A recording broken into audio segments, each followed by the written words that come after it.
তত্ত্বাবধায়ক সরকার প্রধান যদি হয় তাকে নির্বাচিত করতে খালি দেওয়া যায়। তা এখন এই ধরনের করার পরে তারপরে আওয়ামী লীগ এসে এটাকে মোটামুটি আইনেই তৈরি হয়ে গেছিল, সংবিধানেও এটাকে অন্তর্ভুক্ত করা হয়েছিল। পরে আবার এসে আওয়ামী লীগ আবার এটাকে অ্যামেন্ডমেন্ট করে এটাকে পরিবর্তন করে তত্ত্বাবধায়ক সরকার তুলে দিল। তারপর থেকে চলবে এক দলীয় শাসন। আমি যা বলবো তাই, আমার দেশ, আমার বাবার দেশ, এই করে সারা বাংলাদেশের মানুষকে উপেক্ষিত করে তারা একদলীয় শাসন ব্যবস্থা চালু করলো। তারপরে হলো আজকে এই অভ্যুত্থান, জুলাই আগস্টের অভ্যুত্থান। আজকে এই অভ্যুত্থানের কি কারণ হয়েছে যে এক দায়িত্বের বিপক্ষে স্বেচ্ছাচারী একটা সরকারের বিপক্ষে আন্দোলন হয়েছে এবং তার লোক মারা গেছে কত প্রায় 1700, আহত হয়েছে 40,000। এতগুলো রক্তের বিনিময়ে অর্জিত আজকে অভ্যুত্থানের সরকার, এই সরকার এসে দেখা গেল যে বিএনপি যা করেছে, আওয়ামী লীগ যা করেছে, এই সরকারও তাই করে, পরিবর্তন নাই করে। আজকে গাইবি মামলা, বিভিন্ন মামলা হচ্ছে। আগে আওয়ামী লীগ সরকারের সময় যেভাবে হয়েছে গাইবি মামলা, গাইবি হামলা ঠিক তদ্রুপ হবে এই সরকারের আমলে দেখা যাচ্ছে গাইবি মামলা হচ্ছে। মানুষ হলো দিনাজপুরে আসামি করতেছে ঢাকার কোন ভাটা থানায় মামলা হচ্ছে, এখানে বাহিরে মামলা হচ্ছে। এই ধরনের মানুষের কন্ট্রোল করা, মানুষকে হয়রানি করার যে নিয়ম নীতি পুরোটা পরিবর্তন হয় না। আমরা চেয়েছিলাম বৈষম্যের বিরুদ্ধে যুদ্ধ, বৈষম্যের বিরুদ্ধে আন্দোলন। এখনো বর্তমানে এই সরকার বৈষম্যের মধ্যেই আছে। আজকে জাতীয় পার্টিকে ডাকতে চান, আপনি কাকে নিয়ে আজকে ঐক্যের সমাবেশে ডাক দিচ্ছে? কাকে নিয়ে? কত পার্সেন্ট লোক? বাংলাদেশে আওয়ামী লীগের প্রায় 32% ভোট, ধরেন এখন 20% ভোট, 20% ধরেন, না হলে তো 20% ভোট হবে। জাতীয় পার্টির সর্বশেষ রেজাল্ট 7% ভোট। এই 27% লোককে বাদ দিয়ে আপনারা আরো আছে, তার জাসু আছে, বাসু আছে, অন্যান্য দলের লোক আছে, ধরেন 40% লোককে বাদ দিয়ে আপনার ঐক্যের ডাক কিভাবে শুনবো? এই ঐক্য থাকবে না। আজকে ভারতের সঙ্গে, আজকে সনাতন ধর্মের উপর অত্যাচার নিয়ে ভারতের সঙ্গে একটা আমাদের কন্ট্রাডিকশন চলছে, একটা মুখোমুখি অবস্থান। আমরা এই বাংলাদেশে হিন্দু মুসলিমের সম্পর্ক হাজার বছরের সম্পর্ক, এই সম্পর্ক বিনষ্ট কোনোভাবেই সম্ভব নয়। আজকে ভারত যেটা করতেছে, আমি মনে করি তারা নিজের পায়ে নিজে কুড়াল মারতেছে। আজকে আমাদের এই ঐক্যের, এই হিন্দু মুসলিমের সম্পর্ক এরা কোনোভাবে বিভেদ করা সম্ভব নয়।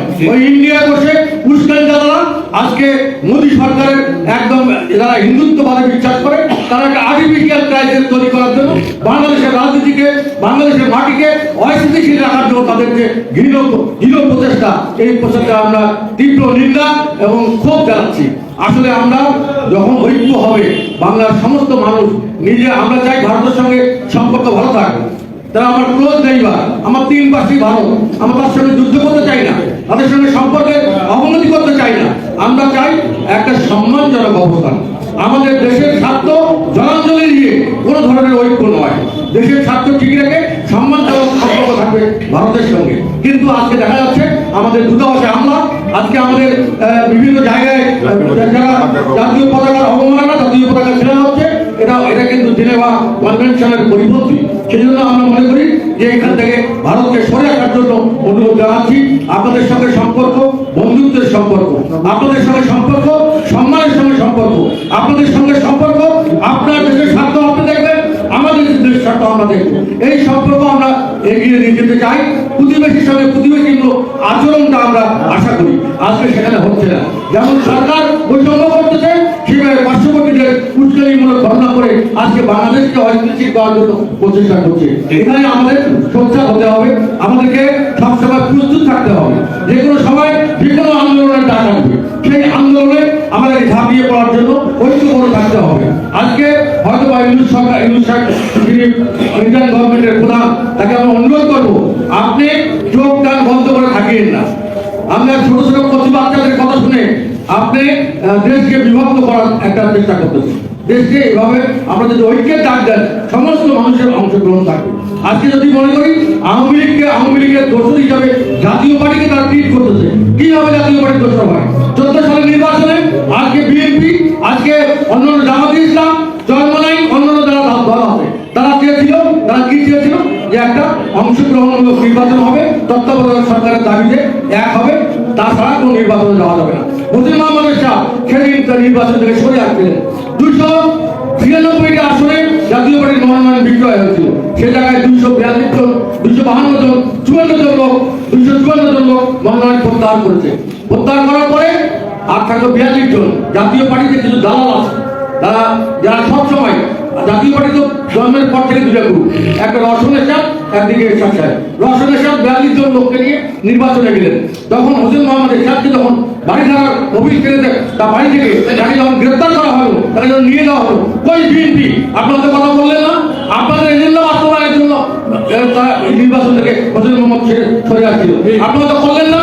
আজকে 2024-এর নির্বাচন কিভাবে হয়েছে, ডিএম কাদেরকে কিভাবে জিম্মি করে, পার্টি অফিসে জিম্মি করে, ডিজিএফআই, এনএসআই, গোয়েন্দা সংস্থা, পুলিশকে দিয়ে তাকে নির্বাচনে যেতে বাধ্য করলো। কই তখন তো আপনারা পাশে দাঁড়ালেন না যে ডিএম কাদের উপর অত্যাচার হচ্ছে, কই আপনারা তো কথা বললেন না।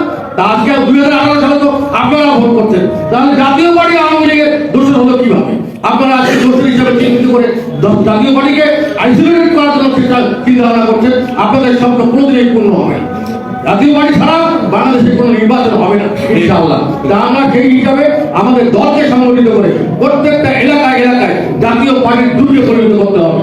যে কোনো সময় ডাক আসলে রংপুরকে অচল করে দেওয়ার মতো শক্তি সামর্থ্য নিয়ে আমাদেরকে ঝাঁপিয়ে পড়তে হবে।